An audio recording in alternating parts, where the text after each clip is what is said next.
believe that we started recording right in the middle of 2020 with all of the COVID and lockdowns going on around us, unable to meet up. So like many a young gentleman, we turned to the internet for our entertainment. Tried to find a place where we could meet up and talk about the good, the bad, and that time that Stu saw a pelican on the canal. In order to facilitate our dreams of answering all of the big questions in film, and after a few attempts at recording via other methods to various levels of success, we found Zencastr, a super easy web-based one-stop shop for recording. Log in and you're ready to record in a matter of seconds. It doesn't take a tech genius to get high-quality audio or video. And on top of that, the one time we have had an issue, the fact that the multi-layered backups are stored locally means it's easily fixed all in browser. There are plenty of tools you need when you start podcasting, so let Zencastr take that headache away as it offers a place to record, edit and distribute all from one website. Any lazy bones Jones can pick up and play and have studio quality audio or 4K video put out for the world to see when using Zencastr. Go to zencastr.com/pricing and use our code CAGEFIGHTING and you'll get 30% off your first month of any Zencastr paid plan. We want you to have the same easy experiences we do for all our podcasting and content needs. It's time to share your story. And now, hit the music. I feel the need for speed.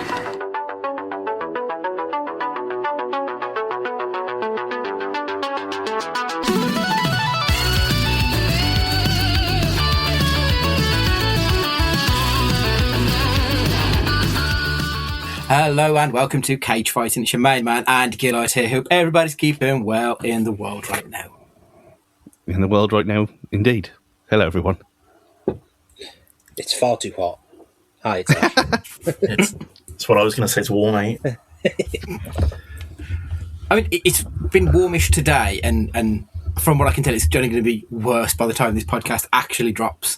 So, it's well and truly shorts weather, and I think it's probably here to stay until October, November.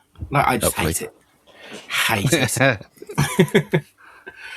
Gents, it's good to see all of us back once again after dropping down to 2 and then 3 of us. It's good to see everybody here.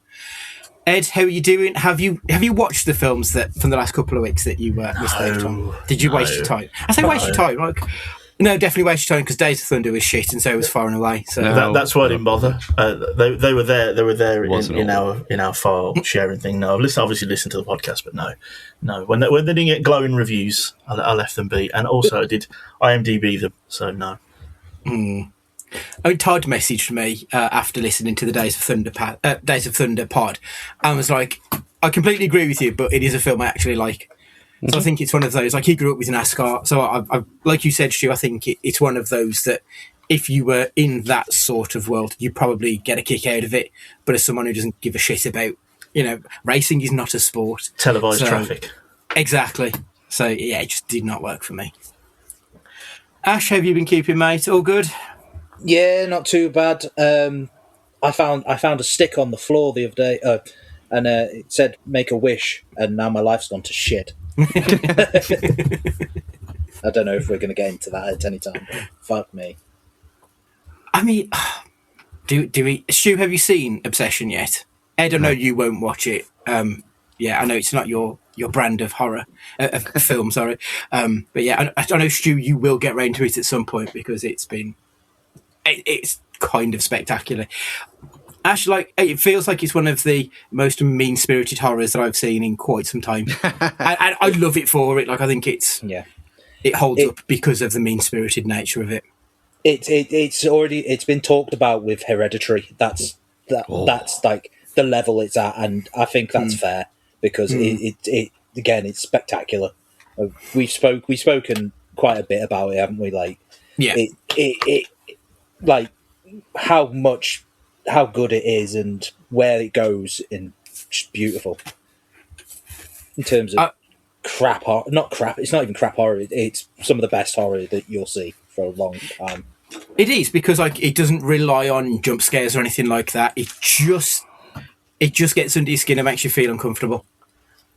That's the only way I can really describe it. There's probably one jump scare, which is quite violent. But generally, the horror just comes from sort of recognition of what's going on and what you can see and feel. And because so much of it is shot within the shadows, it really creeps you out. So it's so well done and it's so well layered that Stu, you will absolutely, you'll love it. I could go out to the limb and say I think this is one that you will properly get into. Did you see Primate earlier this year, Stu? No, we never. We didn't watch it, did we? Because it didn't come out for ages, and then it was out for like 3 days. I managed to squeeze it in during that period. It was a good watch with the darkness and everything to it, and this kind of reminded me of that in some aspects, like visually rather than storytelling beats. But we've been eating well this year. That horror stuff's been like, I feel like take Scream 7 out of it, we've had a pretty good run of horror this year, and like long may it continue. I mean, Scream's not a horror film at this point, is it? It's just fun.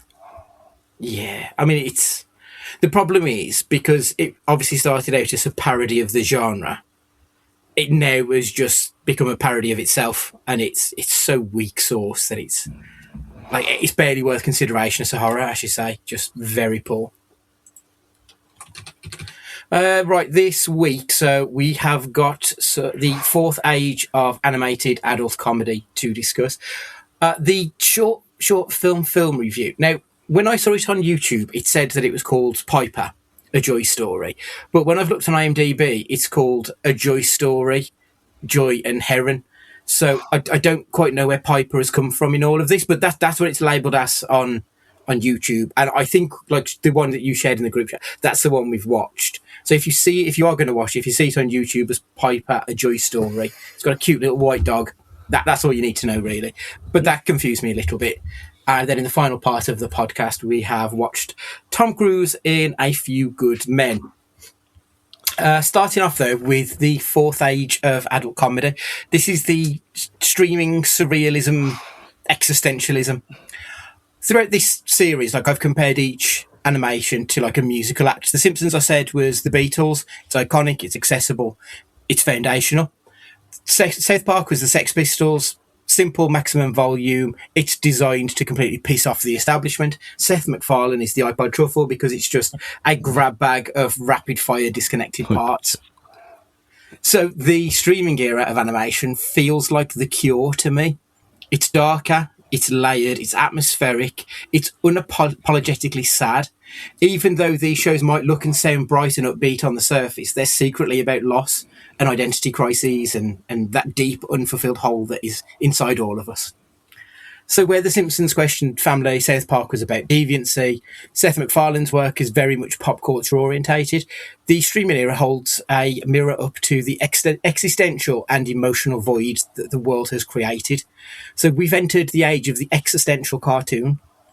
So this era isn't built for weekly TV schedules for the most of it. It was built for the binge model. Netflix and the unhinged late-night world of Adult Swim. It completely betrays the comfortable snapback reality of 90s sitcoms where every problem resets by the credits and replaces it with permanent emotional damage, surrealised trauma, and characters who are acutely aware of their own insignificance in a vast, uncaring multiverse. If you look at the titans of this era, you've got Rick and Morty, who took the sci-fi concept of the infinite timelines and used it to tell a generation, nobody exists on purpose, nobody belongs anywhere, everybody's going to die, so just watch my show. BoJack Horseman took a colourful, pun-filled talking animals and delivered the most devastatingly accurate depiction of depression, addiction, generational trauma ever to be put to the screen. Big Mouth took the traditional growing pains tropes and turned puberty into a literal horrifying monster that haunts your self-esteem. Those mid-2010s titans laid the groundwork for an absolute explosion in this genre since. So now we've got Carol and the End of the World delivering peak melancholy, looking at the human behaviour in the face of disaster. The Midnight Gospel, which mashes up raw audio podcasts about death and meditation with psychedelic animation, alongside things like Undone, Inside Job, Fight on Mars, Tucat and Bertie. Like, if you think about the shift here, in previous episodes, we've looked at 3 legacy series that have all debuted over 25 years ago, and they've been on the air forever. But now we're looking at what feels like 25 different series that have just come out in the last few years alone. It feels like there's been a bit of a switch, and we're getting a lot of shorter stays, but stuff that leaves a bit more of an impression on us. the sociological mirror has shifted here.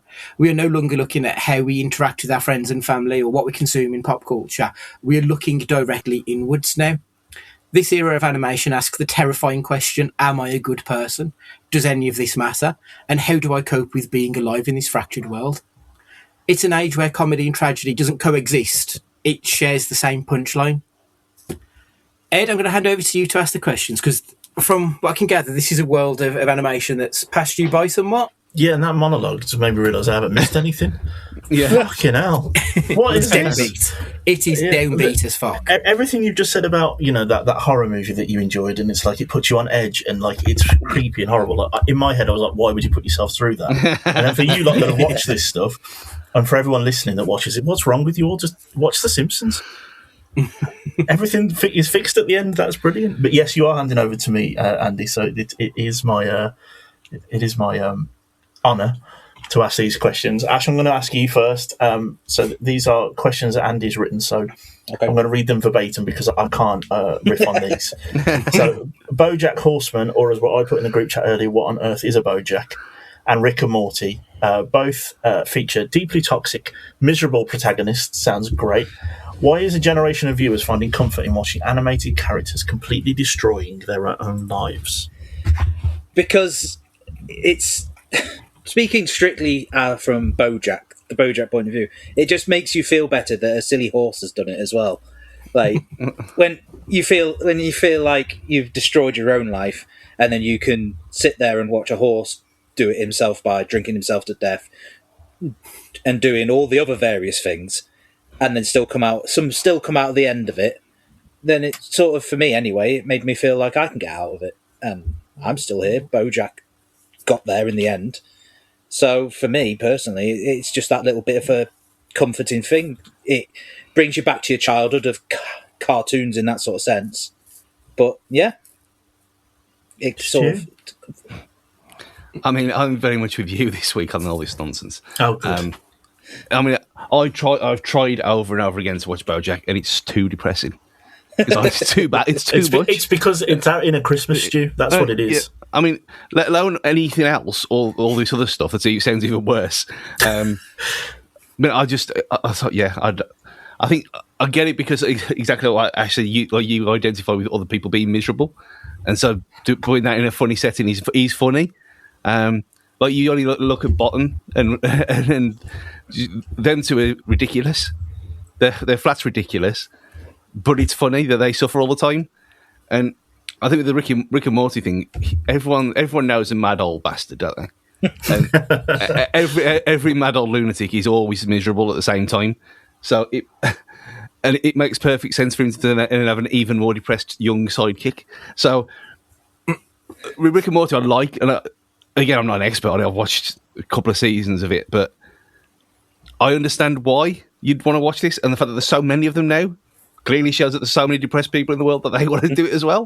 But for me, it's too much. Yeah, it does feel like... I'm with you on Bottom, but yeah, Andy. It does feel like there is some kind of medicinal value to it. Because like, I do think Ashley's right in that, you watch these things because life's shit and it's good to see other people have a shitter life than you. There's 100% an element of Schadenfreude in watching this. Like you say, you see BoJack drink himself to death pretty much. You see Rick do very much the same thing. And there is an element of, you can look at them having a much worse time of things than yourself. And obviously it's animated, so you know that there's no real world consequences for them at the end of the day. But I do think there is a medicinal value to watching these kind of shows just to see, not how the other half live, because they're not the other half, but just to see that it could be worse. So I think that is an element to it. I mean, I definitely got that from watching Jeremy Kyle back in the day. That, yeah. People are going through that with less teeth than me, at least. Or how far I can push it. So, Andy, I'll ask you the next question, and you might as well carry on. So, in The Simpsons, still don't understand how you've never watched this, Stu. A sad episode ends with a sweet family hug. In the streaming era, an episode might end with a character staring blankly into the distance while a melancholy indie song plays in the background. Does adult animation no longer feel the need to comfort us? I don't think it does, especially in the binge model world, because the next 22-minute episode is there 2 seconds away, so they can leave you with that image and then continue with the story immediately. Whereas I think if you're waiting for The Simpsons, the next episode of The Simpsons, you're going to have to wait a week potentially. So there isn't quite the same thing. I think that they want to leave you with a bit of a sweet taste to keep you coming back, whereas this does it more like it'll leave you on a downer so that you just watch the next episode to see if it's resolved, because it's that the continuity continues throughout. Like I say, it's not the rubber band continuity of The Simpsons. Stu, have you got much to add on this bit? I mean, I don't know. It's like how everything suddenly started with, like, all superhero films just went with black leather for a while. After you get Superman in the 70s, and you think, well, yeah, if you try and be nice, then you're a bit shit now. So I think we can't have happy things, because why would you have happy things? Yeah. And that's kind of what it seems like. Like, everything has to be dull, everything has to be all dirty and horrible. And again, I think it goes back to the identification thing. That's what most people are. And if you want to watch, and you look at what we talked about last week, and I think that's the antidote to all this. But even that is serialized, and but then again, it's older. It's all older stuff. Like, I can't think of a new animated show that's nice. I mean, what was that fucking thing that you made me watch that I watched all of that I can never remember the name of? What is it? Haha, you clowns! I really exactly. Enjoyed that, but it's fucking weird. It's proper strange, but I really enjoyed it. When their mom's dead. Yeah, that's the opening premise of the series. Every Roald Dahl book is that, though. Yeah, good point. That was Roald Dahl's fault. He's got a lot to answer for anyway, I think. That's it. How about you, Ash? I think, to be honest, I think the creators of these shows, they know that they're not dealing with kid gloves. Like, Simpsons, primarily, as much as we enjoy it as an adult, is a kid's show, more so now.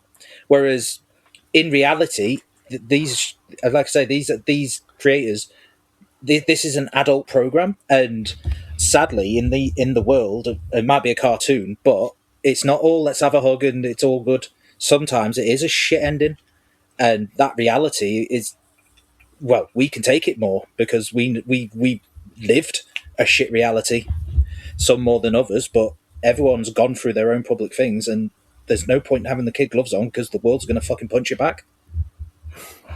Yeah, is there no pretense then with these, and that there's any kind of inclination that these kids could watch them in the background? Oh no! Oh, good lord, no!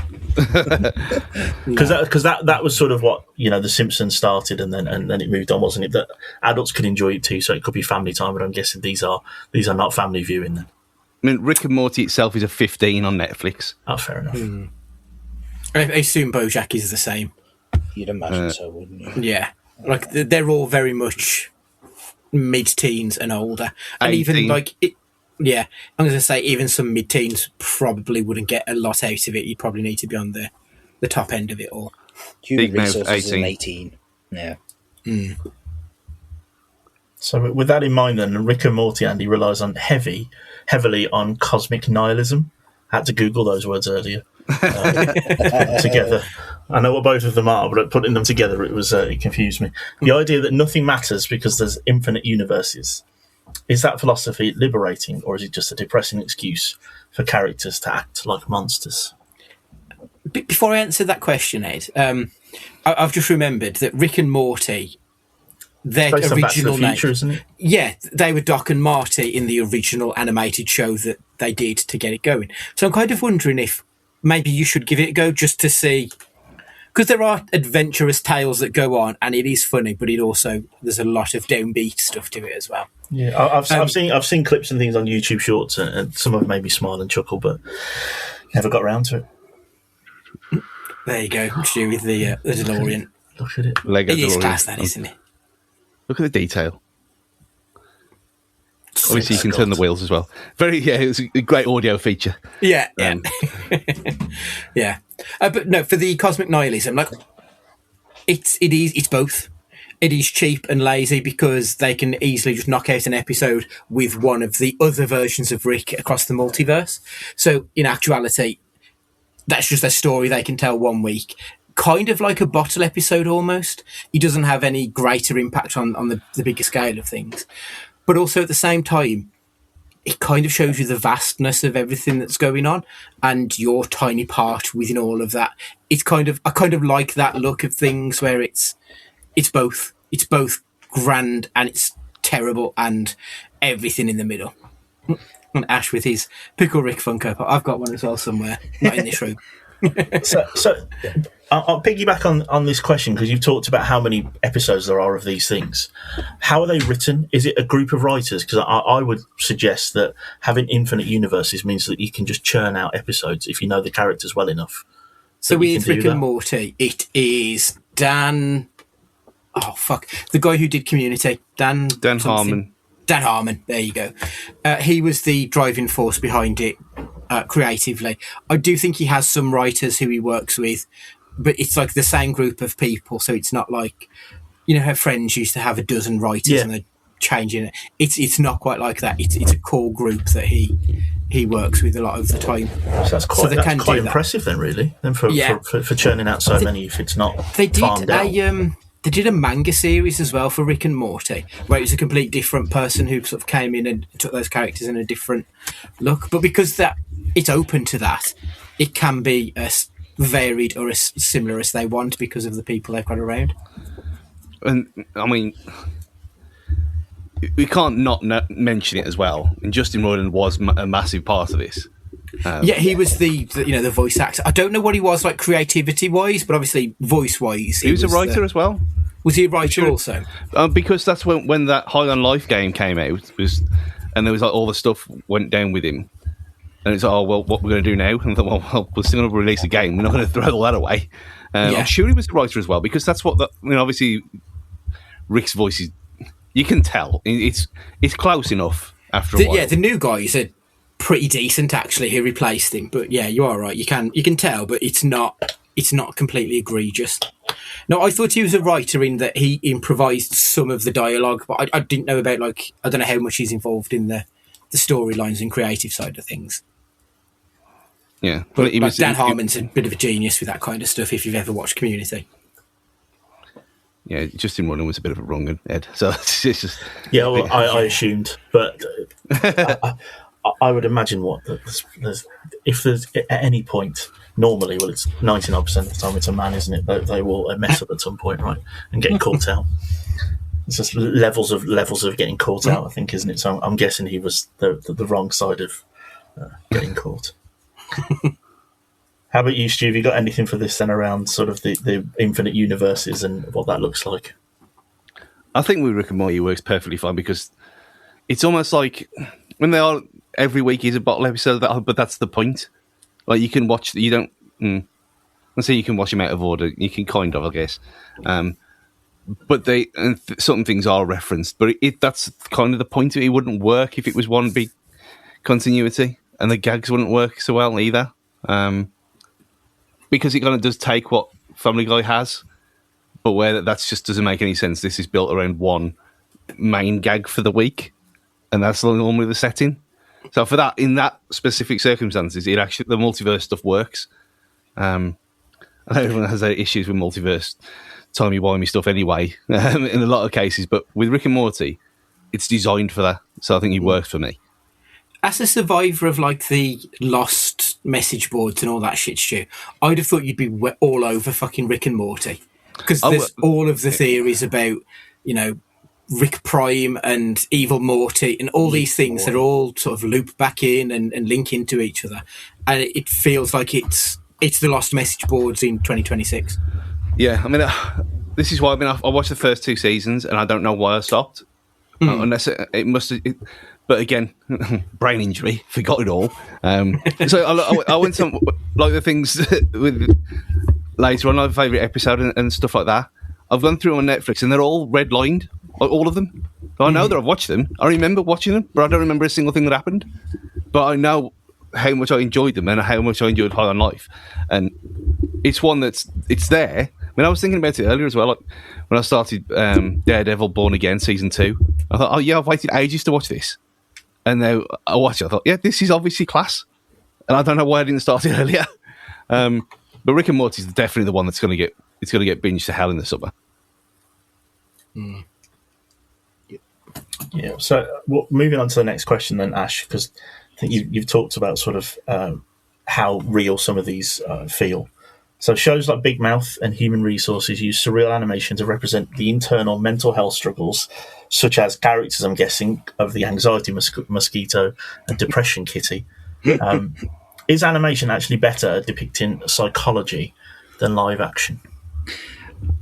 It depends on how you go about it. In these scenarios, and obviously the way that they've created these characters, it works perfectly. Like, and say, obviously you won't have watched any of this, so I'm guessing you've got no idea at all. But say more so human resources, because the humans sort of take a back catalogue to it, whereas you've got your depression.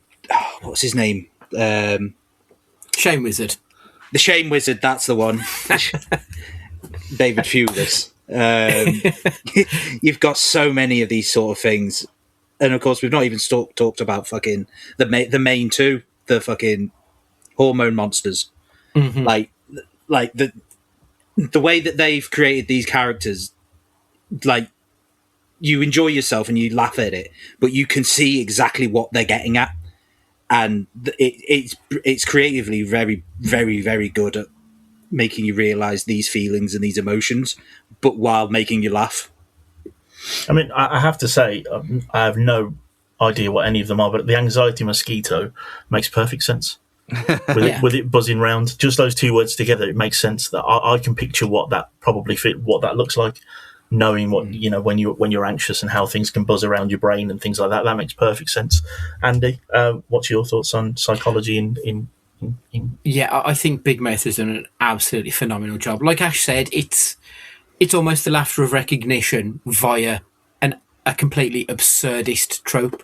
So the depression kitty, for example, like as someone who's had depression before, you don't want to move. You just want to stay in bed. Yep. It feels like you've got a massive pussy on your chest, massive cat on your chest, stopping you from moving. And that's what the depression kitty does. She just lies on people, pins them down, and they have depression because they don't want to get up, but only they can see their own depression kitty.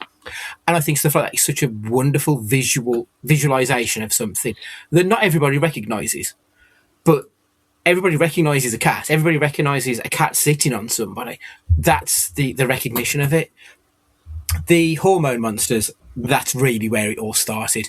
So they're from Big Mouth, and then Human Resources spun out of Big Mouth. Big Mouth might be an interesting one for you, actually, Ed, with a young lad who's, they grow up quick, I'm told. It might be an interesting thing to look at, because we've all been through it. It's all those kind of stories, obviously turned up to 11 because it's an animated series. Like the one kid who fucks a couch and then the couch becomes pregnant. You get the silly stuff like that, but you also get the Shame Wizard, who is there just skulking in the background, being fucking horrendous. So you get both, and I think animation is so much better at doing it because they can show you these things, where live action, they have to sort of tell you these things. Big Mouth, it's your coming of age TV show. It is your going through puberty stuff. Like it in a cartoon, it's practically like your American Pie, but in cartoon form now. I was just going to interject when you said "fucking a sofa." Back in dear listeners, settle in. Marshmallows on the fire. Not me this time. Not me this time. To be fair, a certain someone who you've met once, Andy. You know who I'm on about. Okay. And he was only child, so nothing wrong with those Andys. He was the kind of he begged us to go around his house when his school report came home. Because he said his mum wouldn't have a go at him so much if there was other people there, and he'd already changed it on one of them cable green bins from an E to a C. And is he not going to get away with this? But we got back, and his mum had a proper go at him, but not for that, but because she was cleaning the chairs, and in the crease of the chair, you can obviously imagine. Yeah. So you're a degenerate. And he went, And he said it again afterwards because when we were in Planet, and there was a friend of a girl I was with at the time, who came in black leather, and he asked her, "Why has anyone ever asked you why you dressed like the Batmobile?" And that obviously didn't pull. And he just turned around to us and he just said, "I just want to fuck something." And the only time we'd ever seen that before was when he said that to his mum about the chair in the computer room. That feels as like that guy needed a visit from the shame wizard. I think he needed it, I think. Yeah. And this was in the late 90s as well, so... Oh, my God. His hormone monster had fully taken over. Yeah, fully. Yeah. Went on to be a policeman. Well, that makes that tracks. And now makes perfect sense. paramedic.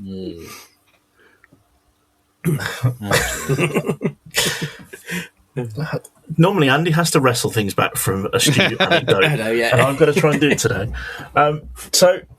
Stu, you might as well carry on talking. So we went from the rigid, clean, not so clean as that sofa by the sounds of it, lines of The Simpsons and Family Guy, to wild, varied art styles like Midnight Gospel or Has Been Hotel. Did streaming finally allow creators to break out of the standard adult cartoon visual box? Yeah, because they had free reign. And yeah, there's a certain style that you have to live up to on normal TV, I guess. But I've said before, like certain things, like I hated Rugrats because of the scratchiness of it all. Didn't like it at all. But things like that I just didn't get on with. But there was loads of them, like Beavis and Butthead Editown style. And obviously that was good, though. But they were very much in the same kind of thing. But then before that, you had the Scooby-Doo stuff and the things in the 50s and the Jetsons all look the same. You wouldn't get away with that now on anything but terrestrial TV. You wouldn't get things like Rick and Morty on ITV unless it was in the middle of the night. So that's all it is, creative freedom. And because it's animated, it doesn't really matter about budget because it's still just drawing. So give them free reign, let them do what they want. It could be salad fingers for all I care. But that was early internet. So that was the pioneer of it all, really. And so were you not a fan, then, Stu, of most underrated cartoon in history, in my opinion, Doug? Because that was quite scratchy. Nah, Doug is shit. No, it was Hated not. Doug was great. Doug was Hey brilliant. Arnold, I never got the fucking hype over I loved Hey Arnold too, but Doug was much better. Doug, I think, is the precursor to all of these that you're talking about here. He dealt with mental health, and that was on Nickelodeon. Yeah. And puberty and everything. And bullies. Roger Katz. How about you then, Ash? What's your thoughts on this visual change? Much like Andy, like Stu, like they've got the free reign, haven't they? You've got less restrictions, haven't you? Like you can just do what you want in that sort of sense, haven't you? Again, it'll go back to your Netflix sort of chat from a couple of months ago. Like you'll go for a month, and if it doesn't work, then they'll just can it off. Like they've got so much of a backlog that it can either work or it can't, isn't it? So where you're not going to a TV network and that pressure now. Have it polished. Piggybacking on that then, Andy, I'll change the question a little bit for you. Is this why I'm thinking of like the Turtles movie with the animation that was in that? Do you think these streaming cartoons gave some rise for sort of more interesting art choices in film then? Thinking of the Turtles in particular.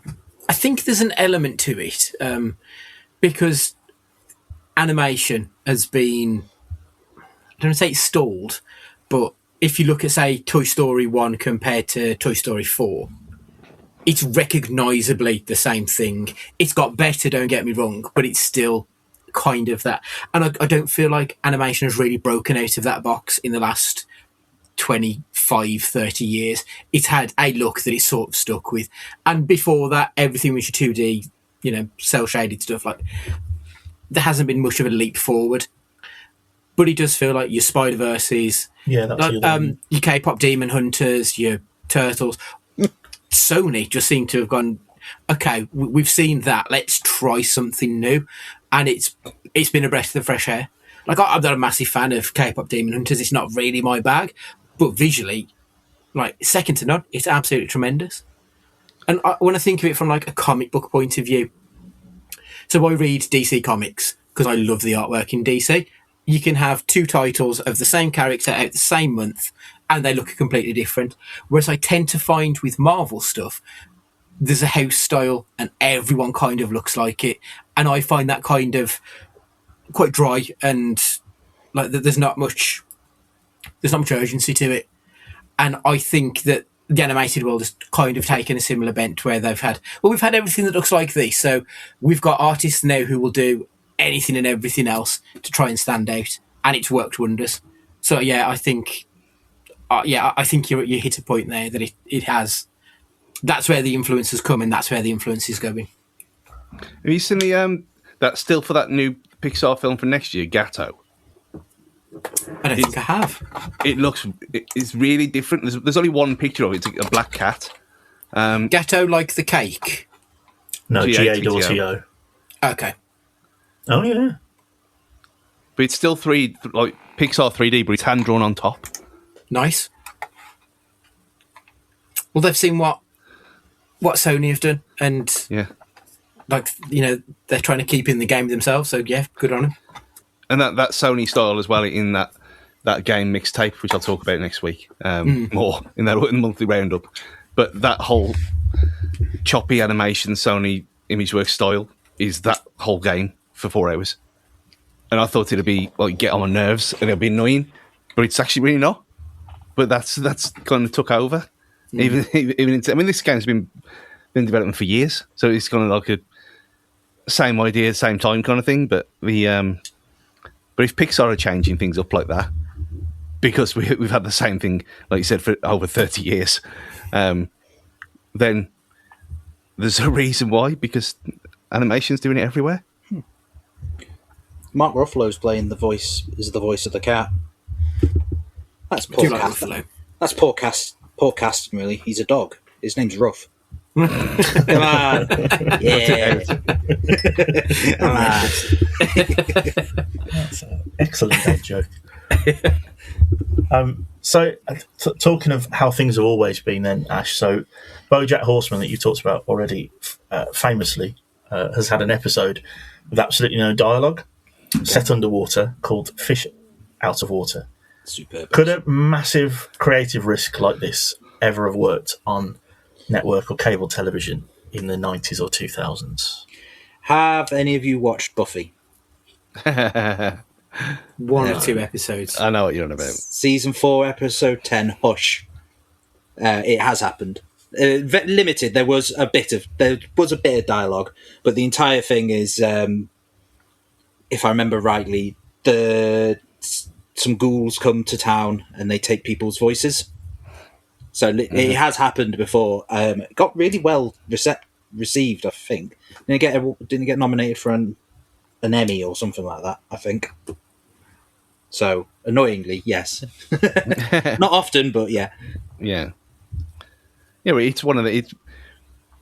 Buffy and Angel were very niche, geeky, nerdy things anyway. You wouldn't get that. You wouldn't get it in the normal world, the non-convention world. Like it's like the musical episodes of Supergirl, which it's still Supergirl, so he's still in convention world. So you take that out of, you put that in something like NCIS.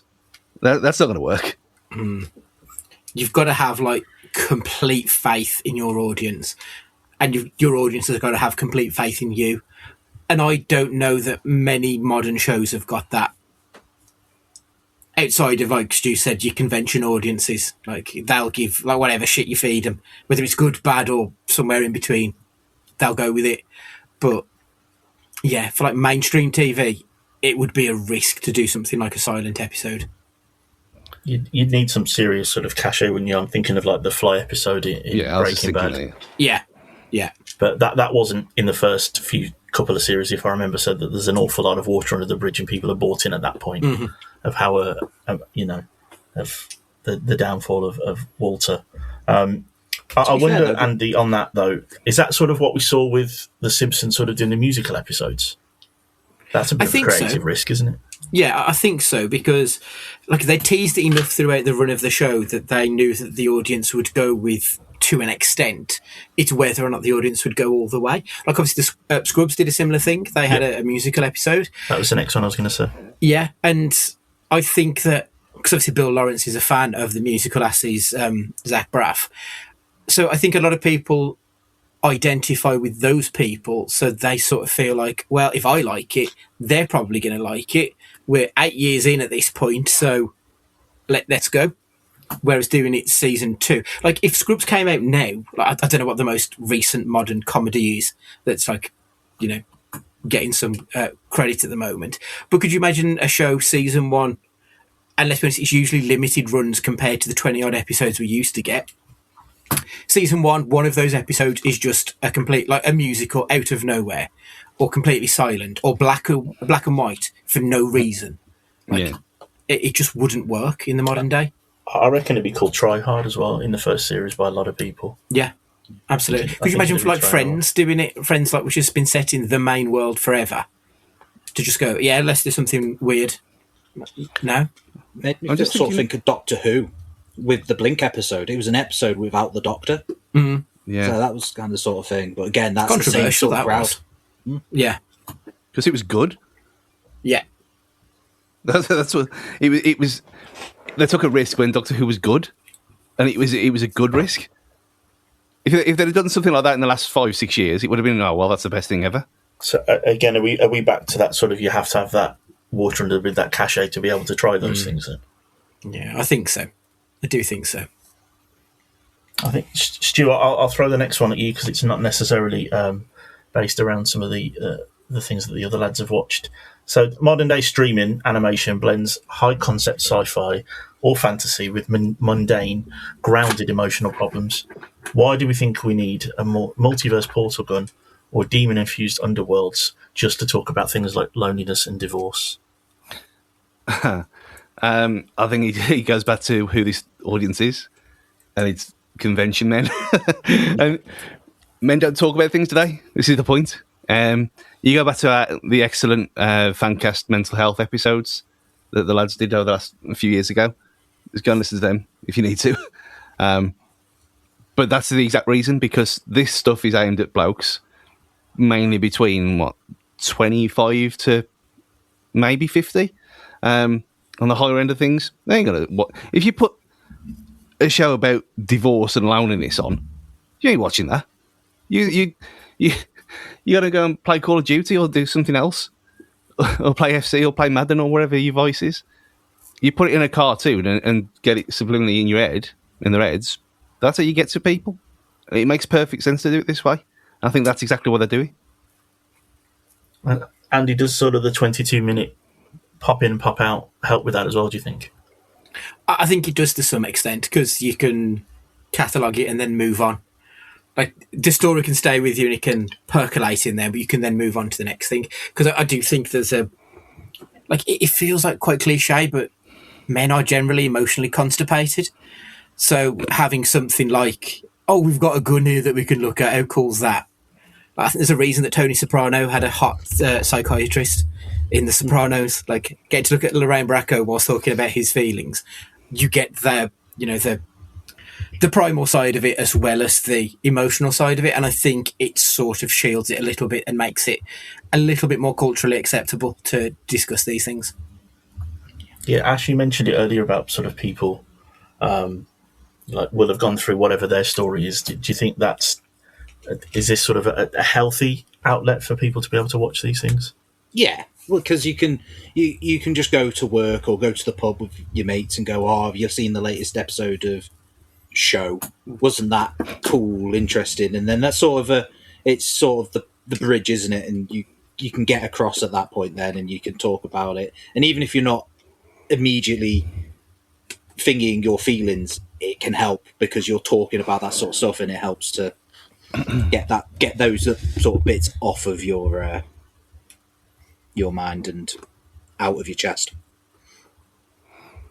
Yeah, I think it's obviously cage fighting alumni. Matt always used to sign off with checking with your pals, didn't he? I think that's I remember listening to that both on the Fancast and with this, and always thinking that's not a bad line. That just to double check and check in with people. Andy, then last I think, existential question from the list: is the humour in the fourth age of animation actually wittier, or has it just replaced the pop culture references of the McFarlane era with references to therapy and trauma? But it has, but it is wittier because of it, because like McFarlane's joke, McFarlane just tells dad jokes. That's pretty much all he does. Like, there's no real depth to anything that he says, whereas if anything, there's too much depth to a lot of this stuff. Like, this works on a lot of layers, so it's like, I do think it has replaced it, you know, almost one for one, but it's better for it because the jokes are better and the meanings are better, I think. Ash, is it sort of more rooted in real life than these things? Yeah, I think so. Say it's not, but it's not. You can't sit there. Some of these episodes, you can't just sit there and put it on in the background and it's okay. Like there's a little cutaway scene. You need to watch it and digest it in a sense. But which is kind of weirdly against what Netflix really are, aren't they? As we've said before in the Netflix episodes, a lot of it's second screen viewing, but you can't really watch BoJack as a second screen thing because the deeper meaning means that you kind of have to be there, present, in a sense. Yes, Stu? Yeah, just because they're 22 minutes long doesn't mean they're throwaway. I think that's the difference really between these and the rest of the last 2-3 weeks that we've talked about, because I wouldn't say it depends. It's not really a thing on taste because it is so different. Like, this is real problems in fantastical situations, but it's the real problems that are the funny bits, and it's the other stuff that masks it and makes it funny. Whereas, I think if you could somehow meld the two together, I don't know how that's even remotely possible, but maybe that's the next step, to have talk of depression and then cut away to what's Alf doing in Home and Away 20 years ago. Like, I don't know what that caught me out, but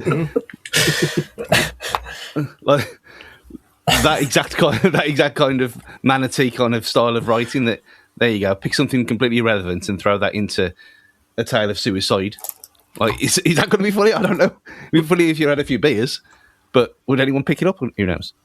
No, bro. So, as we like to do with these things, we've got sort of a top five.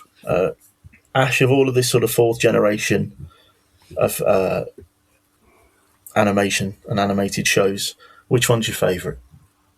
It's an easy cop-out answer, but it's BoJack. BoJack is by far some of the best programming in the past 20 years, I think. I'd question anything else, to be honest. It's just heartbreaking. A complete agreement. I like a lot of the things that have been mentioned tonight. BoJack's one of my all-time favourite shows, regardless of genre or medium. I remember the trailer just completely missold it.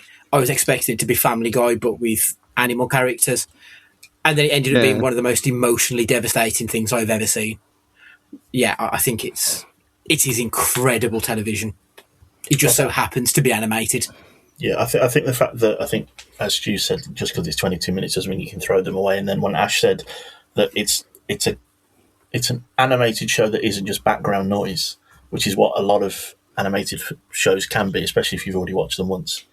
I think it's definitely one that I need to, maybe in the summer, give some attention to. Stu? I mean, this is the only one I'll answer because, I mean, I don't like. I've never got into BoJack. I mean, it's basically Watership Down levels of despair every week, and it's not my thing. And Rick and Morty's silly enough. It's my kind of stuff, really. And take away all the others. I mean, I like Rick and Morty better than Family Guy and King of the Hill and American Dad and any of that stuff that we talked about last week. It annoys me because that is having a second chance of watching all this again. And like, I watched The Prisoner of Azkaban earlier, and there's a reason why I stopped at the fourth one, because I hate that film. It's so shit. And I thought, well, yeah, I remember why I didn't carry on. But with Rick and Morty, it's the opposite. Like, I'm thinking about it, I know that I like it, because it is silly, but there is a deeper meaning if you want it. So, yeah, Rick and Morty for me. And then two can fight amongst themselves for the rest of the questions. I wasn't expecting a Prisoner of Azkaban reference either from you today. So, Andy, then, favourite episode? I'm almost certain this is going to be Ash's favourite episode, but Free Churro is one of the best episodes of television I've ever seen. It comes just shortly after Bojack's mother dies, and it is Bojack delivering a eulogy for 22 minutes of the episode.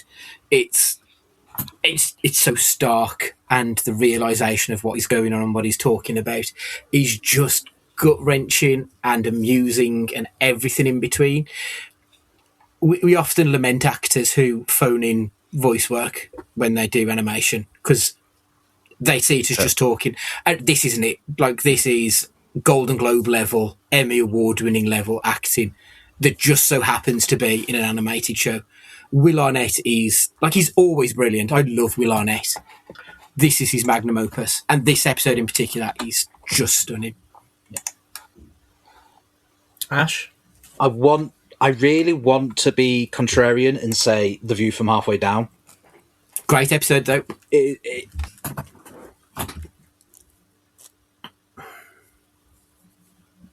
Was he done? Oh, have you muted yourself, Ash? You muted yourself or done something there, Ash? Oh, sorry. I've That or you're really, really emotional about it and just got that choked up. Well, yeah. But yeah, as much as I'd like to argue for The View from Halfway Down, because it is technically a higher ranked on IMDb, but it's Free Churro. Free Churro is just, it's heartbreaking. We've all got a mother, and whatever relationship you got with your mother, like losing your mum, it's those feelings that come out, and then also the ending is just it's so awkwardly funny you can't help but just burst out laughing loud. So does that make it the most emotionally devastating moment, Ash, or is there another one? No, I've got a different one, and it's not even from BoJack. It's from Human Resources. Season 1, episode 9, It's Almost Over. Honestly, I was in floods of tears. So it's the family, basically the nan of the family is dying, and she's going through her own sort of memories with her love bug. So basically going through the loves of her life. And so you're going through that life, which is heartbreaking because you know the lady's dying, while her son is rushing around with his logic rock. Oh, you've got to stay with me here. But No. The thing is, I can visualise all these. They all make sense. Yeah. And they're trying to ignore Keith from Grief, which is a warm, fuzzy jumper who's there to help you deal with grief. Mm-hmm. And they're escaping it, and they're ignoring it until the point where he admits his mum is dying, and Keith comes in, and his mum dies at the end of the episode, and it is the most heartbreaking episode. I think, as much as BoJack has shocked and awed and made you think, this is just when you've lost a loved one, and it's portrayed like this, it's heartbreaking. It really is. Andy? I've gone with another BoJack one, but it's a different episode to that one. I've gone with the Sarah Lynn's death. Yeah. Oh, no. It's a pivotal moment in the show, and I think it's the moment where BoJack realises that he's not a good person, that he's actually a piece of shit, and that, like, the series, I think, is split between pre-Sarah Lynn and post-Sarah Lynn. And just her death, where she slips away and then the screen goes blank, but you still hear them talking, or you still hear BoJack talking after it. And it just kind of hits you and you realise, oh, she's gone. And it feels like the entire world changes in that moment. And it's so well done. Again, Will Arnett's acting is just stunning. Like, his delivery of just the last line. And it's literally just saying her name, but the despair within his voice, the realisation that he's fucked up in the most major of ways, is just impeccable. Just fantastic. So it's not Batman and Superman both saying Martha? Not quite, no. So, yeah, I must admit, Ash, when you were talking about your one, it made me choke up, and I've never even seen it. Don't know what any of those people are. But I think we've talked about, and I genuinely mean you can think of, you can picture these if you've never watched them, but Ash, your favourite visual gag for a real feeling, so the Depression Kitty that we've talked about, or the Logic Rock that you've just talked about, makes so much effing sense. Yeah. That's so clever. What's your favourite one? Do you know what? And it tickles me every single time, and it's a completely pointless episode of BoJack. But it's Neil McBeal, the Navy SEAL. I don't know if it's because it's Patton Oswalt as well, and it's completely pointless. Great. But it's just this Navy SEAL dress. It's just this SEAL dressed as a Navy fucking SEAL. Oh, it tickles me every time. Neil McBeal, the Navy SEAL. Oh yeah. Andy? I'd gone with Keith from Grief. I think that's something that we've all experienced at some point in our life to varying degrees. But it is that, like Ash said, there's this moment where he's trying to escape grief and he's like, I'll deal with you later, because he knows it's coming, and he keeps trying to put it off and put it off. And the more he puts it off, the bigger and more aggressive Keith from Grief gets, until he's just this big screaming monster. And then he finally lets it in and it just grabs him around his body. And it's, yeah, I ugly cried in a hotel in New York watching it. It's just incredible. Obviously, Ash has mentioned that, so I'm going to cheat and I'm going to say the Member Berries from South Park. I think that is a fantastic visual representation of something, again, that we all recognise. Just that nostalgia, because that's all they are. Like, just these tiny little balls of nostalgia that really mean nothing and are gone in an instant. And I think that's a good representation of nostalgia. Like, it's there. It isn't really nourishing, but it's something that, you know, you do deal with. So I think that the guys from South Park did a really good job of visualising that. If it helps you, Keith from Grief is voiced by Henry Winkler. Oh. Every name you say just makes it really interesting as well. That's the thing. There's a hell of a cast in Human Resources. Yeah, Kiki Palmer's in it as well. I'm a big fan of hers. Yeah, and like you say, David Thewlis. I really liked Big Mouth. My only problem with Big Mouth is, I think he said that it was an 18, and it'd be the perfect show for 12-year-olds to watch who are going through these changes. Yeah. So we can watch it and recognise it because we've been through it, but it would be a good way to show them and say, you're going through this. It's not the end of the world. And I kind of feel like they're just kind of missing a bit of a trick there by not making it a little bit more all ages friendly. So we got Randall Park is Pete the Logic Rock. Let's have a look. Maya Rudolph. Got Nick Kroll is in Big Mouth as he's Hormone Monster. Yeah. Maya Rudolph is the Hormone Monstrous for the females. Hugh Jackman is Dante the Addiction Angel. Oh, Andy's favourite. I forgot he was in that. He's so good when he gets his dick cut off. Oh, it's brilliant. Fandy Newton is Mona the Hormone Monstrous. So, yeah, it's great. Yeah. So, we obviously looked at how real these are. What's your favourite lesson, Ash, that you've taken away? So either philosophical or, you know, something deeper that comes from these. I think, like I said at the start, as bad as it gets, you can always power through. Because, like I said, if you can see a cartoon horse who has been to the very brink and he can power through, so can you. Yeah. Andy? That kind of reminds me of, like, so it's not my answer, but in one of the BoJack episodes, he decides that he's going to go running because that's what you do if you're a good person and trying to stop being a piece of shit. So he runs up the hill and immediately collapses because he's spent his life drinking and smoking, and he gets overtaken by this old baboon. And he's like, how do you do it? And he says, you just have to do it every day. That's the hard part, is that you do it every day. It's not a case of, you know, you do it once and stop. You have to just keep at it, and eventually you will get good. And I think that's such a great message to send out. But I think my favourite is probably right at the end of BoJack. They're talking about so Todd, who is played by Aaron Paul, and BoJack are talking, and he said it's like the Okey-Kokey. You put your whole leg in, put your whole leg out, in out, shake it all about. But you have to put your whole leg in, and that's what it's all about. And then you turn it all around. and it's just so silly. But obviously, we all know the hokey cokey, and I kind of get it that you have to give it your all to turn your life around. And again, there's so many little silly, stupid lines that end up being so utterly fucking profound in this show. I just think it's a work of art. I really do. No, and I think, well, I don't know about the listeners, but you definitely made me think about watching these then. But Stu, you've had to be quiet for a while now, mate, so I'll ask you this one next. You kind of already touched on it, but now it looks as though sort of this era has wrapped up. Where do you think adult animation is going next? We've obviously seen family life and how that can be skewed. We've had macro insanity.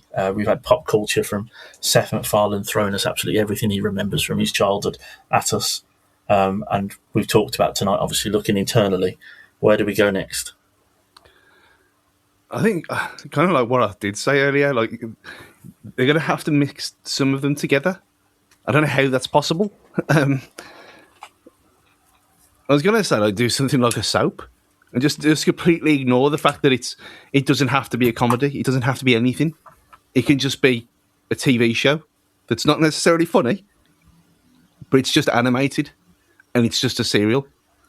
So you watch it every week. You watch it 10 episodes and there you are. Job done. No gags, just drama. I think that might be... I mean, it might exist anyway. He's probably seen it. It's probably Portuguese and black and white. But I think something like that would just be nice for a change. It's something different. And I can't, off the top of my head, I can't think of anything like that doesn't have gags in. Ash? I'd like us to go down the horror route, obviously. But I think an animated horror show would be interesting, per se. Maybe like not so much a vampire hunters or something, maybe like Marvel Zombies, per se. Like I've enjoyed that sort of turn of like a horror sort of genre, because you can do a lot of with animation and horror. You could do a lot. Like it could be very grotesque. So I like you said, the humor needs to sort of go away for a little bit. I think the cycle in a cycle, and I'd say I'd quite like a dark horror aspect. Andy, I can see like some kind of survivalist type of look at like the basics of what we need to just keep ourselves going. Is it Gendy or Jendi Tartakovsky, the American cartoonist who did Samurai Jack? He did a show called Primal, which is about a caveman and his dinosaur, and it's great. And a lot of it is, not much talking in it whatsoever. And I can see that being like the genesis of something coming next, where it's just about meeting our basic needs and what people need to get on. Cool. Andy, I'll pass back to you because I'm out of your wonderful questions. Lovely. Thank you very much, Ed. Quick break, and then we will be doing our short film review of A Joy Story. Welcome back to the short film review. So as I said, if you are trying to find this, it's labelled as Piper A Joy Story on YouTube, but looking at IMDb, it's A Joy Story, Joy and Heron. From what I could tell, there are a few other of these Joy stories, so it looks like this character is someone who's been picked up and used in a few different animated ones, but the one we should be watching is with Joy and Heron. Regardless, released in 2018, directed by two of the visual effects team from Joaquin Phoenix's Her, which kind of surprised me a little bit. I would be amazed if anyone goes over a minute talking about this, because the film itself is less than 3 minutes. So I will put a minute on the clock. I'll go left to right if that's okay. Ash, you're on the left of the screen. No. So you tell me when you want me to hit go. Yeah, sure. Go on. Okay. This was a lovely little 3 minutes. I say it's hard to really get into it because it's done after not too long. But it was a lovely view of how we can all work as a society if we stop and look at the bigger picture. Obviously, originally the heron's looking like a bit of a dick to the dog, but then once you look at it in the bigger picture, he's just trying to feed his chicks. Although those little chicks need to have a fucking look at their lives because they're turning down fish. Like, my guys, like let's do this. And then obviously once he's repaid him in kind, then the heron returns with fish for the boat. So it's a lovely little look, but it was a little bit too short for me. Excellent, thank you. Ed, you're in the middle of my screen, so tell me when you want me to press go. Yeah, ready? Okay. Absolute saccharine bullshit. Was bored of it within 4 to 5 seconds of it being on, and watched it at 1.25. It's an idealised view of if you do something nice for someone, they'll do something nice back for you. Only thing I liked about it, the animation was good. Really boring. Did not enjoy it in the slightest. And the only thing I was going to say, Ash has just mentioned, those kids need to take a look at themselves because they're being offered nutrition from the fish that they're not going to get from worms, and they turn it down. So it's a lesson on bullshit about people. If you're nice to them, they'll be nice to you, and your kids are dickheads. Eat your fish fingers and shut up. Stu, you say when you want me to go. I mean, there's another film as well called Piper. There's a Disney Pixar short, which I watched by mistake, which is better than this, but there you are. Okay, go. Okay, go, mate. I think Ash kind of summed it up, so we don't need to say anything else. I mean, Ed's probably thinking that the dog reminds him of Totti Gomez because he couldn't even do his simple job of keeping the worms in the basket properly. No. So I think that's probably what's got to him more. It was fine. It was a case of, everything's not exactly what they seem. You've got one job to do, you couldn't do it. But then when he did do it, it was like, oh, there's your consequences, because you're not looking. Why the dog's on the boat in the first place? Problematic. Like, what if he needs to do anything? Yeah, he thought that one through, has he? And why is the fisherman so shit? Was he not caught anything in this river clearly full of mountains of fish that the heron's already found? A lot of it doesn't make a lot of sense, really. The message is there. They could do it in like 10 seconds. It could be a Vine, and it'll be the same effect. Too short and too long at the same time. Thank you. Lovely. Right. Okay. So it's created to celebrate the Chinese Year of the Dog. A Joy Story is a gentle, wordless tale leaning on Pixar-adjacent visuals to tell a story of kindness. Whilst out fishing with her owner, Joy chases away a heron. They try to steal the fisherman's bait. When Joy realises that her actions cause the heron's chicks to go hungry, she offers up some bait, which in turn causes the heron to offer up a reward for her kindness. It's the simplest of tales told in 3 minutes. What you put out into the world is given back to you in abundance. It's sweet, it's cute, it leaves you with the message of make joy happen. I liked its message more than I think I liked the cartoon itself. Right. Okay, I'll put the link in the notes for this one. Next week, we are watching A Place Like This from 2007. This is the first documentary, I think, that we'll be doing on this one. So, A Place Like This is a biographical short film about a man, his garden, and the experiences that define us. On the 20th of February 1945, RAAF pilot Alex Jenkins and his Lancaster bomber crew of 6 set out on a night raid over the German city of Dortmund. That's all I know about it. I'm quite looking forward to doing a documentary, though, just because it's something else that we haven't touched on before, so it'll be good to see. The only one we did was the Taylor Swift dance, wasn't it? Oh, yeah. I'd forgot about that one. I enjoyed that as well. Like, surprisingly, really sweet, wasn't it? Right, after the break, the Cruise continues with A Few Good Men. Welcome back to the final part of the podcast. Released December 9th, 1992, A Few Good Men, a courtroom drama with one of the most insane casts I think I've ever seen in anything. Certainly anything I think we've done on this podcast. Just incredible. Directed by Rob Reiner. He's such an unusual director because I don't feel like there's a specific Rob Reiner style. But pretty much everything I've seen of Rob Reiner, I'm like, this is really good. And this film was no different to me. Ed, I think you were the first to put in the group chat about how much you enjoyed this one. Yeah, I think Ash replied with, it's second behind Rain Man. I think it's above Rain Man. I fucking love this film, and I'd forgotten how good it was. That's a big claim. I mean, I know. I might need to think about it. Stu? I mean, you heathen! You'd never seen this before. It's ridiculous. Mm-hmm. I said this when I talked about it a couple of years ago on here when I'd watched it for when I watched it for Knockback when they talked about it on there, and it's just a masterpiece, isn't it? Yeah. It's like not one person is below a 9 out of 10. Everyone is just on it from start to finish. It's a ridiculous Even the film. extras and people like the judge are brilliant. Yeah.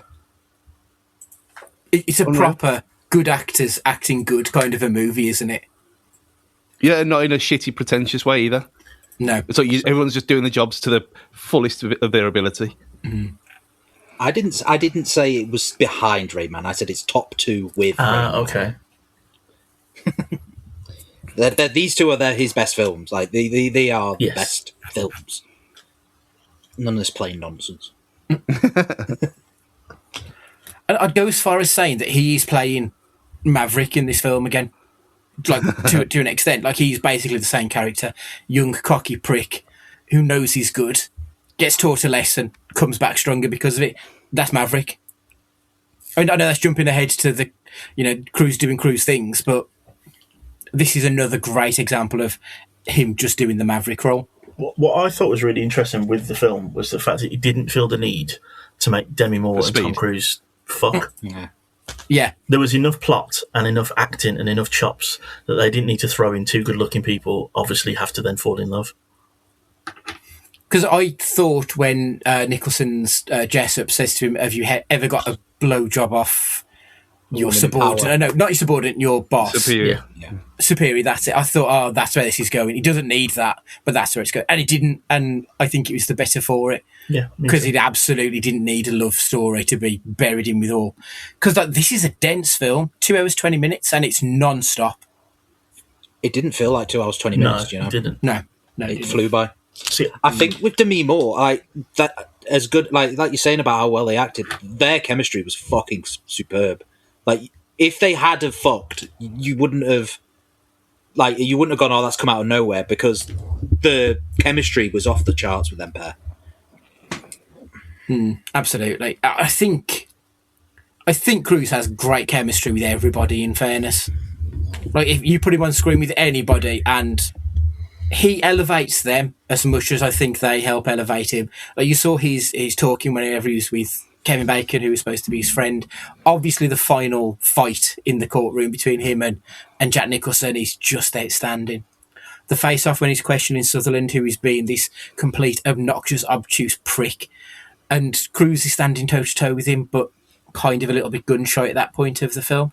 I just think everything Cruise touches in this movie, like, it's just gold throughout it. Including a really good Jack Nicholson impression. Yeah.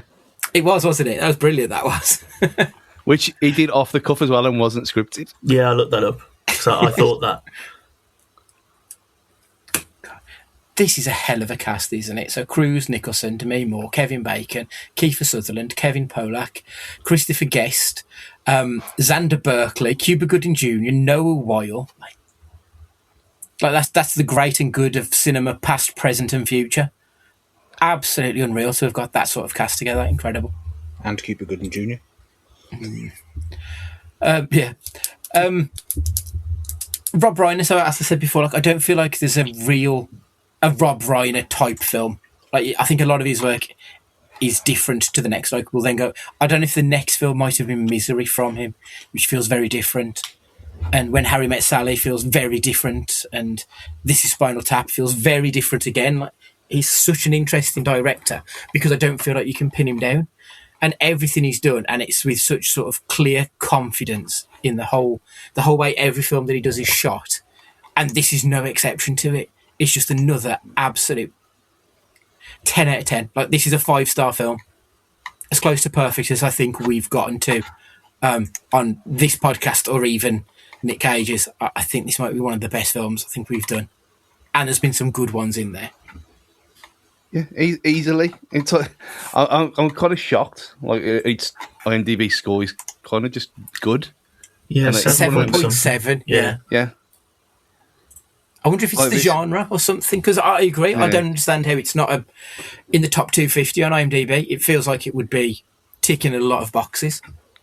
Yeah, maybe it is just that it's just because it's a courtroom drama and they're normally boring. I mean, I said it last time about this, and I would not really have liked this kind of thing 20 years ago. Not a chance. And when we watched the Netflix one with Sacha Baron Cohen, that was Trial of the Chicago 7. And that was impeccable as well. Also written by Aaron Sorkin, who wrote this. And you can see, I think, Yeah. And they're clearly now the stuff as well. Like, obviously, they could just say any old bollocks and we believe it because we're not lawyers.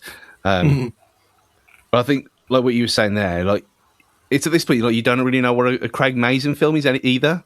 Like, you look at you go from The Sheep Detectives, and you go Chernobyl, The Last of Us. It's I think this is the new sign that someone is very good at what they're doing, because the variation and to be good at different things and not just as Scorsese who's mainly doing the same thing. It's very impressive. And to get this much out of everyone, you've got to have something about you. Yeah, I think the writing as well was superb, because that final scene, that could have been 5 times longer. There could have been a lot more back and forth. They could have gone back, called them back. They could have, but they handled it by riling him up. You know, he was that good at his job. He could rile up Jack Nicholson that quickly. It didn't need to be dragged out. That's another reason why I was really surprised with the IMDb score, because, like Ash said, didn't feel like it was 2 hours 20 minutes, and it didn't drag on at the end either. It had a defining point. It crescendoed at the end, and it finished. And of course, it bore one of the best lines that's ever been mimicked in The Simpsons, not by a Simpsons character as well, of course, by "I despise your truth handling abilities." So we also had a pop culture reference that came out of it as well. And I think that is one of the, like when cinema is done and buried, that is one of the lines that I think will go on forever and a day. Like you said, it's been in The Simpsons, which I think is the watermark of how ingrained in pop culture is this. And it is absolutely one of those. Aaron Sorkin, then, so obviously the script writer, he's a very, very wordy script writer. He doesn't let he lets his words do the talking almost. Like, if there's a chance of putting an extra word in, he's going to do it. And he's someone who I think a lot of people either love or hate. And now I really like Trial of Chicago 7. I think Molly's Game's great. Moneyball, Social Network. I'm a big fan of his work, but am I in the minority there? Or, like, Stu, Aaron Sorkin, what do you think? Yeah. I mean, this is the thing. Like I just said, this is not my number one genre whatsoever. But when people are good at their jobs and they know what they're doing and you can see the quality, it doesn't matter. I watch anything. Like Billy Elliot. Who the fuck was going to go and watch Billy Elliot? But it's a great film about something I really don't care about at all. This guy knows what he's doing. And it's clearly obvious that he's talented. And when someone's talented like that, you can't help but not appreciate it. And it just it makes you like things that you wouldn't necessarily like. Yeah, I think this was, and if I'm correct me if I'm wrong, but I did Google it while I was watching it. This was his first screenplay too. It was. So imagine this being your first one. Bloody hell. It's like scoring a hat trick on your debut. This, isn't it? It's just Well, that's it. He did this. Then a film called Malice, The American President, which was pretty well received. Sports Night did 45 episodes. I don't know that one, I've got to be honest. The West Wing, Studio 60, Charlie Wilson's War, Moneyball, Social Network. Like, he's just great as well. He's just, like you say, it's a home run after home run with this stuff. And I think Sports Night, I think it is like a Anchorman meets sports journalism. I think it's journalistic as well. I remember seeing trailers for it. It's got an 8.3 on IMDb. Yeah, I've never watched it. I remember trailers for it. Yeah, I mean, it's 8.3. Casey McCall and Dan Rydell are sports anchors and best friends on Sports Night, a nightly cable programme. I don't know it. I don't particularly recognise anybody on it. No, but it's got a very good score, so it's obviously something that people like. I really like Sorkin, but he does have a house style, but when it works, I think it always works. I think just very quickly on the writing as well, obviously Sam, so Kevin Pollak's character, as sort of being the dry wit, that didn't feel forced, which in something that is inherently dry, which is what this is really, it was a how can we prove that these men killed Willie. But his back and forth with both Demi Moore and Tom Cruise, didn't feel forced either, did it? It didn't feel like, oh, we need some light relief. He's not being sort of Jack Blacked or worse than that. What's his face? Kevin. What's his face? Who just tells us he's tiny and black in everything he does. Kevin Hart. Kevin Hart. He's not being just shoehorned in to be the funny one. He's moving the story along. He has a moment, of course, with Demi Moore in the courtroom as well. But his light relief is genuinely useful in quite a heavy going court drama. I did laugh. It's a really good performance. I laughed when he first meets Demi Moore when they go into the office and he goes, "I have no responsibility here." Yeah. That just tickled. Was it responsibility or I can't remember what the thing was because he'd just been told that and that tickled me a hell of a lot. I quite like Kevin Pollak. His podcast's quite good as well. Like, just stories about working on films, but he's worked on a shitload of films, so he's got some good stories. He's got one of those faces you know, but you don't quite know what from. Yeah, absolutely. He's one of them. Yeah. Brilliant. Right, so does he run? I don't remember a run. I remember a lot of fast-paced walking around the courtroom, which is very Aaron Sorkin-y, but I don't remember a run. There's obviously lots of softball/basketball into small hoops that he does, but I don't remember any running now. No. Does he take his shirt off? Like, no. Again, like he's wearing more clothes than I think we've ever seen him in this film. He does wear sunglasses though, so we've at least got one of the three. When he's playing softball, there is some sunglass action on the go. No explosions. The only explosion is Sir Jack Nicholson's emotional explosion at the end. Cruise doing Cruise things. So yeah, we get another Maverick arc here. Like, young cocky asshole Cruise gets humbled, comes back fighting, wins the day. Reiner has said that Cruise was obsessed with getting the courtroom rhythm right, rehearsing endlessly that final scene. Zero surprises I really there. thought you were going to tell me he spent 9 months in a New York law firm. He probably would have asked. Demi Moore said that Cruise was laser focused. Kevin Bacon said Cruise was the most prepared actor in the room. Like, I think laser focused is something we've heard about Cruise on pretty much every film that we've done at this point. That feels to be like his MO completely. Well, I think without trying to go, when I looked up this stuff, I looked at his upbringing. He went to like 15 different schools because he was moved around so much. So I'd imagine that just comes from just never know where you're going to be next. So if you don't look after yourself, you're probably screwed. His upbringing explains an awful lot, I think. Yeah. But like, he was going to be in the seminary, wasn't he? Like, he wanted to be a priest originally, which I just find crazy, especially considering where he's fucking ended up. But we'll get to that in a minute. Cruise's life and thoughts on the film. Cruise has said that Nicholson was a force of nature and spoke about his love of working with him, and that the big courtroom showdown was one of the most exciting days I've ever had on set. Cruise said that Sorkin's script is one of the best screenplays he's ever read, and that Rob Reiner created a safe, actor-friendly environment that allowed him to push himself further. And I think you can see that in his performance. Like, you can tell that he's having a fucking field of a day with the script, and he's giving it more and more each time. So yeah, I completely buy that. Cruise regularly frames this as a turning point in his career, a turn towards more serious dramatic work, which I think we've kind of seen at this period of his career anyway. Probably Rain Man onwards, he's trying to do more actor-y stuff at this point. Scientology watch. Yeah. So, 1992, the Gold Base Sandbox. So, We'll just leave the cruise for one side. Last week we talked about the massive 1991 Time magazine expose that called Scientology a global thuggish cult. That article sent the church into a total panic. They were terrified of losing their prize pony in Tom Cruise. So in 1992, David Miscavige decided the best way to keep Tom from looking at the real world was to build him a literal multi-million-dollar adult playground where he would never have to interact with a non-Scientologist.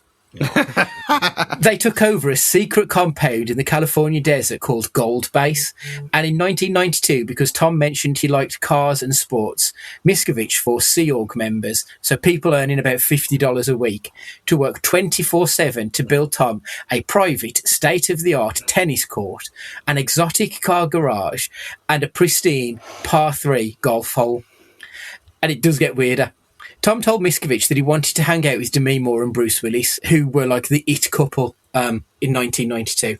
So, like, Tom wanted them to see how cool his lifestyle was at this point. So Miscavige ordered the Sea Org workers to plant a massive, pristine wildflower meadow in the middle of the desert oasis, just so Tom could impress Bruce and me. But right before they arrived, a massive desert storm rolled in and blew all of the flowers away.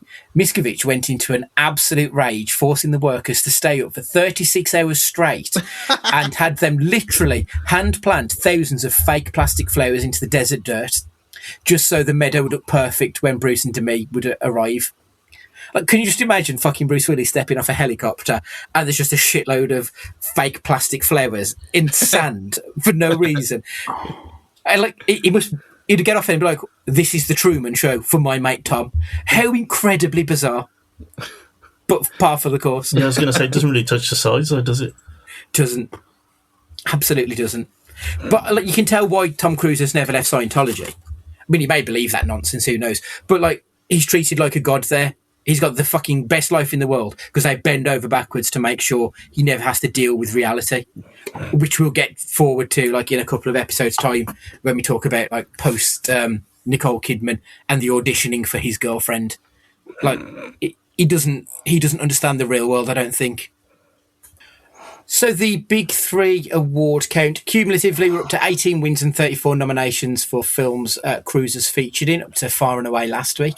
We've got another 9 nominations to throw on top of that. Now, at the Academy Awards, it was nominated for film editing, sound. Jack Nicholson was up for supporting actor, and it was also nominated for Best Picture, losing out to the cowboy film Unforgiven by Clint Eastwood. At the Golden Globes, there were 5 nominations. Best Picture again, losing out to Al Pacino's Scent of a Woman. Best Director, supporting actor for Nicholson again. Screenplay, and our boy TC gets another nomination for lead actor. He lost out to Pacino for Scent of a Woman. Now, I've seen Scent of a Woman. I don't remember it being particularly... No, yeah, I don't remember it being a particularly... It's not even really Oscar bait either. No. Like, I remember seeing it on VHS when it would have been out around that time, so maybe 93, 94, something like that. And maybe I was young, but I don't remember it being a particularly great film. So I'm a bit surprised at that one. The critical response at the time, Roger Ebert gave it 3 out of 4 stars, praising Cruise's sharp, energetic performance and Nicholson's towering present. Janet Maslin from the New York Times said that Cruise brings surprising depth to a role that could have been pure swagger. Variety praises the ensemble and calls Cruise the anchor of the film, and Rolling Stones highlighted the Cruise-Nicholson showdown as instant classic cinema. Cannot argue with that. The modern reassessment, critics now see it as one of Cruise's best dramatic performances. It's considered a definitive 90s courtroom drama. And look, we don't get enough courtroom dramas anymore. It's gone the way of the erotic thriller. Like, it feels like through the 90s we had quite a few of them and then it just stopped. And I miss it a little bit. Mm-hmm. Nicholson's scene is iconic. Many modern critics argue that Cruise is the one who makes the scene work. Much like I said with Rain Man, I think his straight man allows the other person to be bombastic. Sorkin's script is now viewed as a foundational piece of his later style, like The West Wing and Social Network. The budget and box office for this film, the budget was $40 million, which gives us a cumulative total of $338 million. The box office return was $243.2 million. That gives us a cumulative total of $1,966.7 million. So to get that cast for $40 million isn't bad either. Yeah, but a lot of them were like, they hadn't really done anything. Like Noah Weil especially hadn't done anything, and he's only in one scene. Some of them are on the way up, aren't they? Yeah, but like they're still like Kevin Bacon has been Brat Pack adjacent for some time. Demi Moore has obviously gone through the Brat Pack herself. Cruise, Nicholson, they're all stars. Kiefer's obviously, again, Brat Pack adjacent with it. I wonder if most of it is on salary though, because it's not there's no set pieces, is there? Yeah, nothing absolutely. explodes in this Cruise film. Mm-hmm. So you'd imagine in the modern day that it would be probably twice as much to make, and I reckon a courtroom drama probably wouldn't make half that money. But it's just because Tom Cruise is everything he touches is golden at this point. Ed, Cage or Cruise? No, this has to be Cruise. It's too much slick. Not enough crazy. I think Cage would actually give a really good, intense performance. My only problem is I don't know if you'd work with an Aaron Sorkin script, because you've got to be able to walk and talk fast. And Cage is a little bit cooler than that. And I don't know if he would pull this off. I thought Nicolas Cage would do a better... I always try and put him in a different role if he can't be Tom Cruise. I think he would have played a more psychotic Kiefer Sutherland character. If you imagine him saying, I only have two things that I read, and one of them's the Bible, and I follow the Lord our God, I reckon he would have really delivered that as an absolute psychopath. Yeah. Ash? Yeah, no, he can't be... I don't think he could touch what Cruise is doing there. Like you say, it's peak Cruise being... Like I said to you, Dickhead Cruise is the best Cruise. Like, I don't think Cage can touch him in that sort of role. As the other guy in the little threesome, that could have worked. Like you say, Kiefer Sutherland could have worked. Even Kevin Bacon, to be fair. Like, I think they'd have a good bit of banter. Yeah, but no, not in that role, no. Stu? I mean, I was halfway through it, I was actually thinking, would he work in this? And yeah, he would. I actually don't think there'd be much in it between the two of them, because he can do stuff. Especially at that time, he was good enough, and he didn't. Yeah, he was a suave dickhead. It wasn't about his looks or his charm or anything really like that. It was about him knowing the law, and you can imagine him throwing his arms up and doing his stuff and his the caginess of it all. I think it would have actually worked, and I don't think it would have been a worse or better film for him. I think it would have been like for like. Maybe the fact that he didn't end up with Demi Moore also would make more sense, because you wouldn't necessarily put them together. So the fact that they just had a professional relationship. Yeah. Stu, is Cruise the saviour of cinema or just another sinner? Despite what I've just said, he's top class. Absolute world class. Absolutely, yeah, 100%. Like, this performance is outstanding. I think it might be the best one that we've seen so far from him. I feel like I've said that a few times because he just seems to be getting better and better. Just golden. Ash? Yeah, saviour, like, no doubt whatsoever. Ed? Yeah, I watched this film when I was first year of uni, and I genuinely thought that Tom Cruise was just a good-looking oaf that probably couldn't act. I'd never really seen him in anything. I remember watching this and then going, okay, all of his other stuff is probably worth watching because he's that good. So this was a bit of a Tom Cruise awakening for me, this film. Excellent. Ash, if you enjoyed A Few Good Men, you may also like... God... You may like good films because it's just this is top notch. Courtroom drama, like say, maybe is it Lincoln Lawyer with McConaughey? Yeah, I'll go with that one. That's it. That was a good film. Excellent. Ed? I've got two. So if you want a courtroom drama, Runaway Jury, which has got Gene Hackman in it, and John Cusack's really good. I think it's based on a Grisham novel. Really good. I think Rachel did Lincoln Lawyer as well, didn't he? Yep, Rachel Weisz is in it, so it's worth it just to look at her. And Dustin Hoffman and Gene Hackman are in it. But also that got me thinking, Gene Hackman with Will Smith in Enemy of the State. Oh, class. Another great film. A little bit of a conspiracy theory, proving that what you know is the truth, comparing it to everyone else.